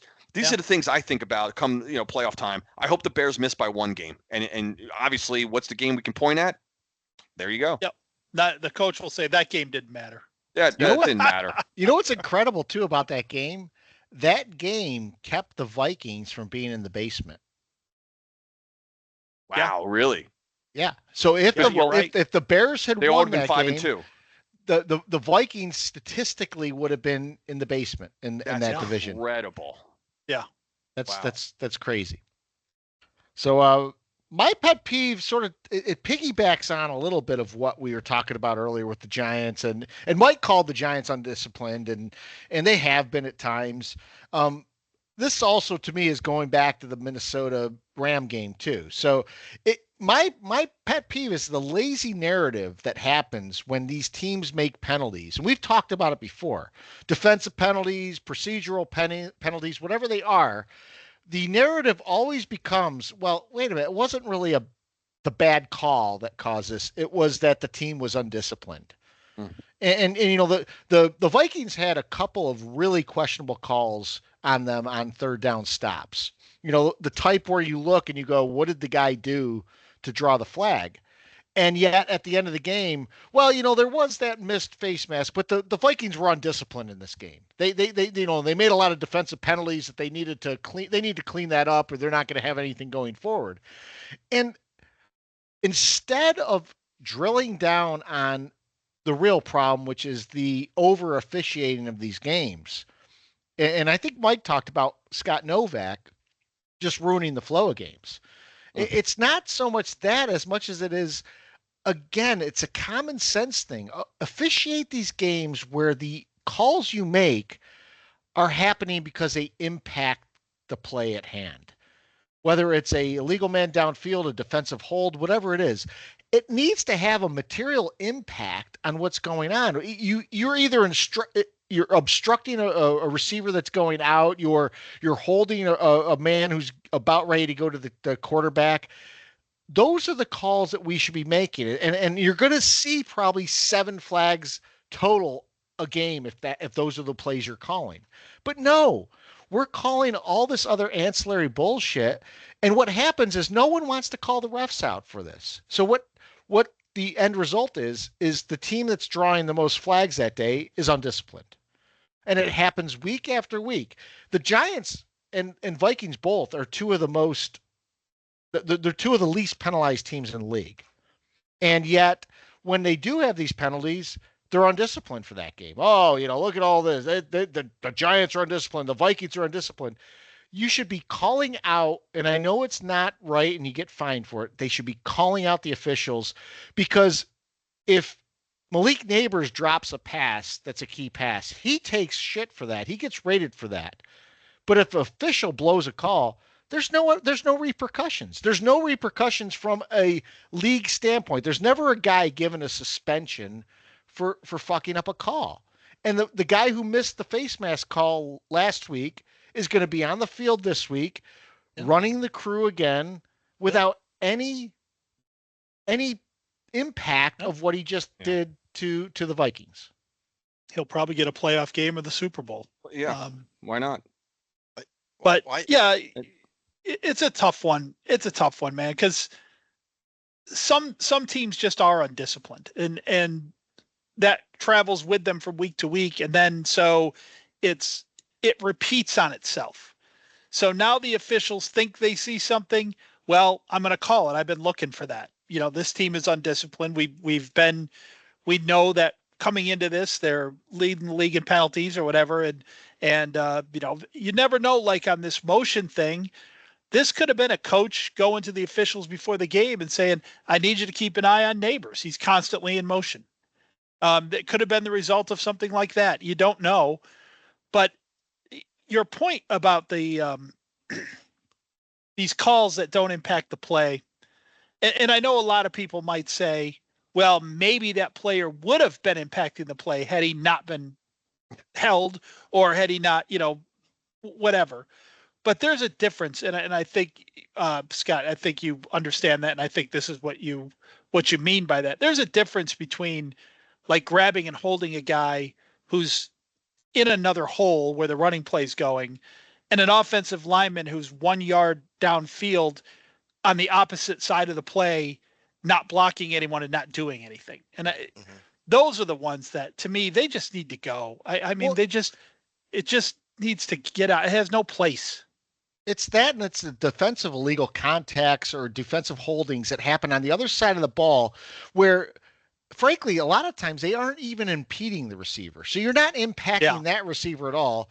The quarterback's rolling to the other side of the field. You haven't delayed the route of the guy who's running. So in essence, you have not done anything to impact the play, but you're getting a call. And a lot of times it's a call on the 3rd and 13 or something like that. Yep. I want to go back to where you said, like, why aren't people calling them out, like coaches and players? Yeah. So you get fined $15,000. Who the fuck cares? It's like us getting charged $50. Like, if I'm going to speak out, sure. I mean, like, is that the equivalent? Like, why do they care about a little fine? No, you're dead on about that, and that's why I say there is more to it than just fines. There has to be. There is something more to it than just fines. Because if I were a coach, the day I got my salary check for that year, I would say, okay, here's my 15% that I'm going to ball out some refs this year with. So, I know, and I know a lot of people will say, well, that's a slippery slope. Then you're seen as a poor loser. Then, this and that. And a lot of times coaches make the comments like on the field or right after the game. And then by the time Monday rolls around, they're doing their press conference. They're always, oh, we're not blaming this on the refs and blah, blah, but the Vikings coach didn't blame the ref for the missed face mask. He said, well, he didn't see it. He said he didn't see it. And, we have to take him for his word. Why? Why is right. I guarantee the NFL has long talks with these coaches, and then it probably trickles down to players about, if you do this, you are damaging this league that pays your bills, that supports your family, that does all that. If you blame the refs, it could be that, or it could be, it's just well known in circles. If you become a ref blamer, the refs are going to team up on you.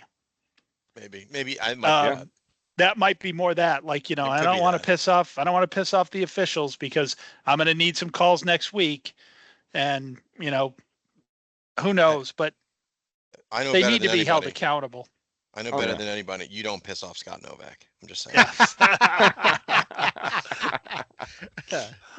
So we do have several questions this week.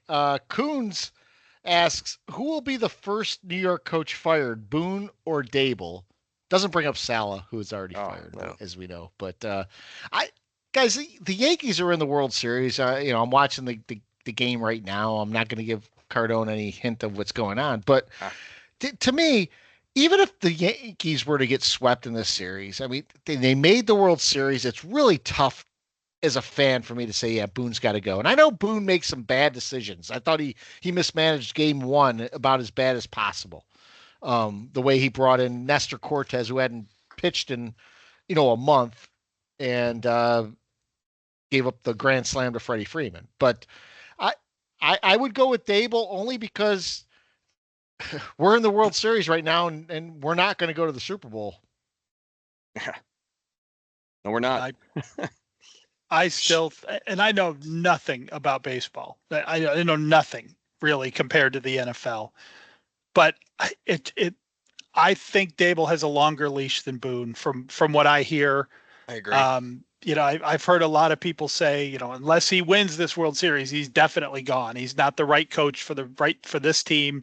I don't know if that's true. I know nothing about it, but based on just kind of what I heard, my gut feel, unless the Yankees pull off something miraculous here, in this series, I think Boone's probably gone before the NFL season's even over. Yeah, I think it's Boone. Boone is, I think he's on the axe, I think.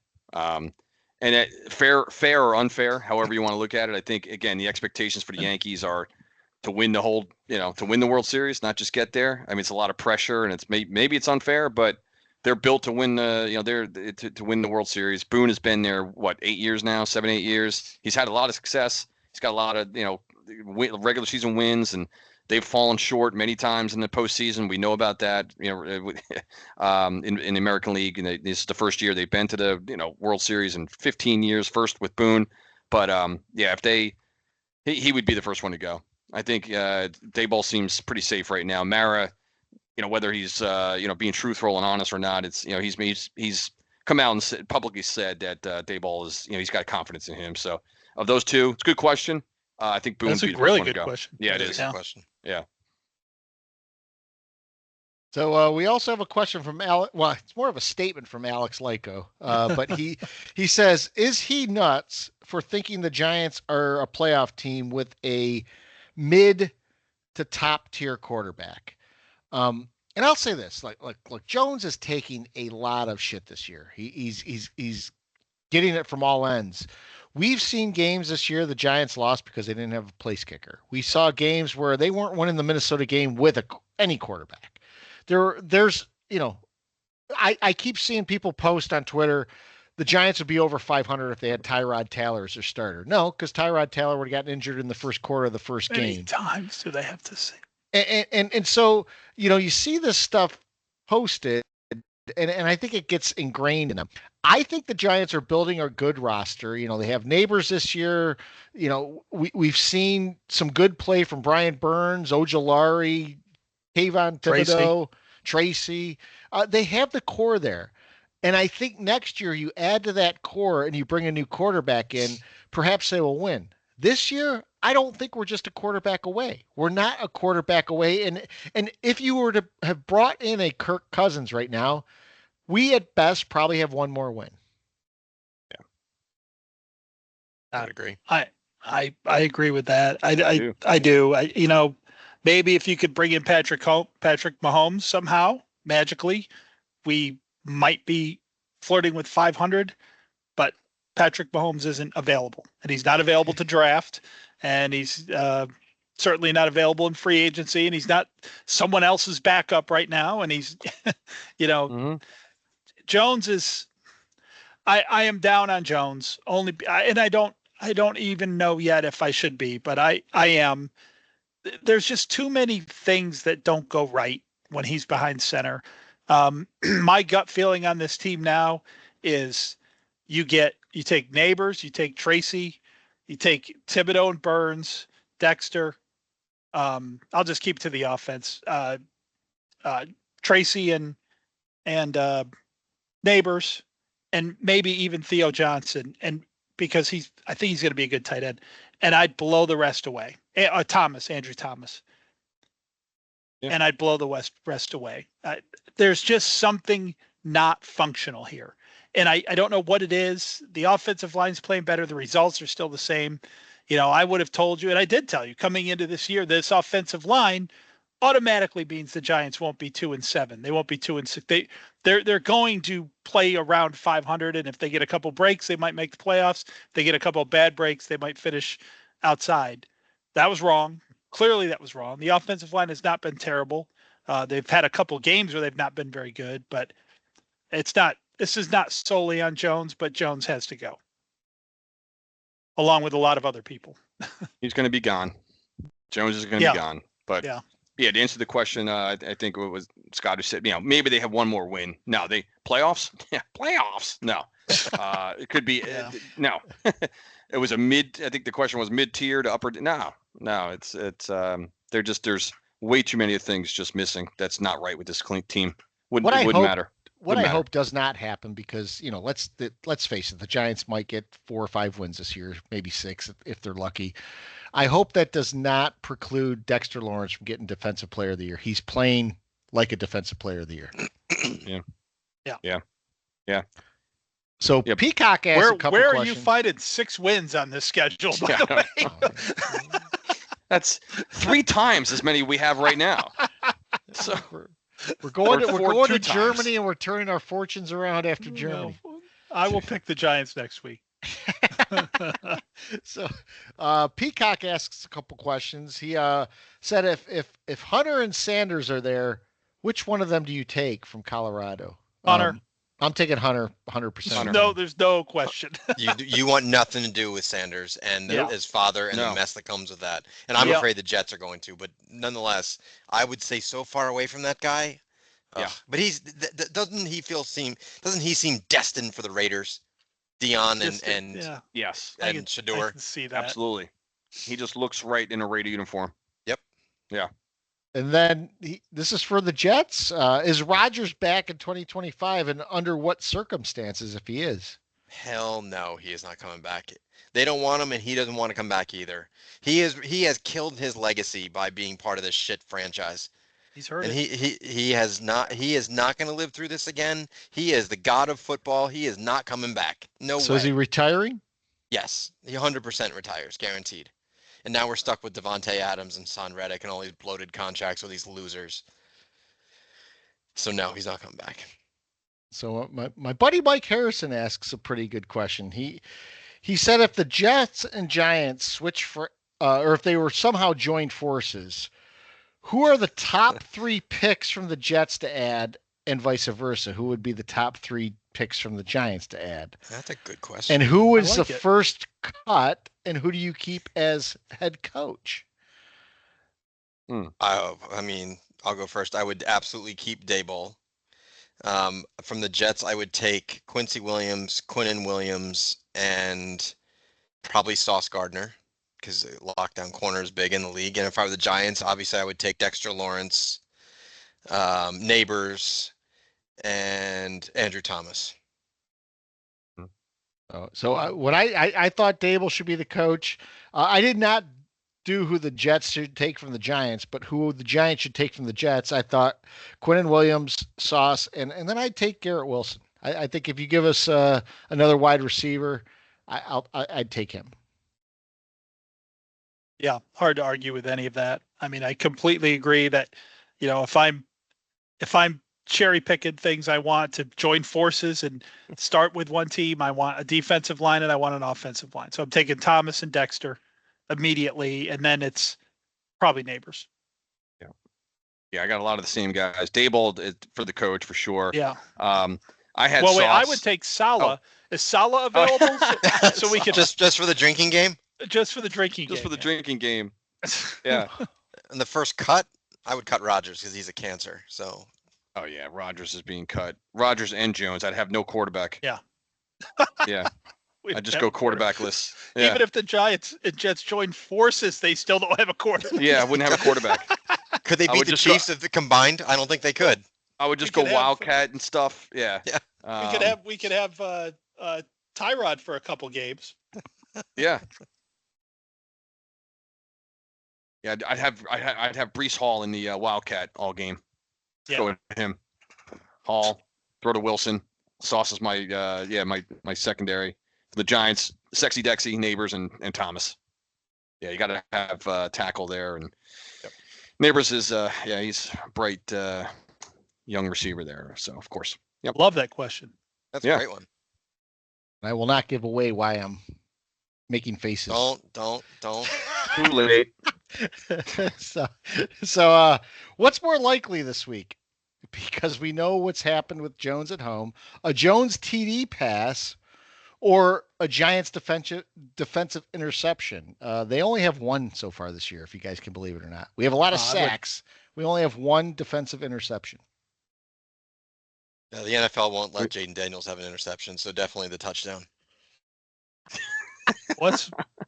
What's more likely, a Jones touchdown or a Giants defensive interception? I just don't see a Jones touchdown pass being even in the realm of, I would take if the over under on Jones touchdown passes were 0.5 in this game, I would take the under. So I guess that means I think maybe with that pass rush, Daniels will make a mistake and he'll give us a pick. Yeah, that's what I'm going with. I'm actually going with the pick. Yeah, Jones. I'm going I'm with defensive. Novak. I'm going Jones touchdown pass just because with Neighbors there, I think we get one. If it's not Neighbors, maybe we get a back out of the backfield with a screen pass that he goes in. Wandale on a rub route, things like that. They'll all be called back. Even if when he does it, it won't count. You guys got anything else tonight? Nope. So Got nothing. Go to our website, angryfootballfans.com. Like I said, check out our sponsor, Rugged Uncle, and hit us up on Twitter at angry_3. Unfortunately, I cannot change that to 4. I wish I could. All good. Well, let me change my handle. But next week we'll be back. We'll talk about the Giants Commanders and the Texans Jets, and we'll see if anything is different. I'm not really sure it will be, but you guys never know. That's right. Happy Halloween. You never know. Yeah, Happy Halloween. everyone. Scott, Yeah. Cost did pick a Jets win. I did mean, pick a that's- Jets win. Wow. He's making a move. I was not making a move. I really do think the Jets are going to win, just because I don't think people realize that the Texans are not. Who are they going to throw to? Tank Dell. That's it. Yeah. I don't think it's crazy to think the Jets would win. I just thought we were all so downtrodden on both of our teams that nobody would I don't give a take fuck. the chance. I'm embracing the misery. I don't care. Screw it. I'm going on record. I'm taking the Giants next week. All Good right. for you. Wow. Right on. I have to see what this week brings first.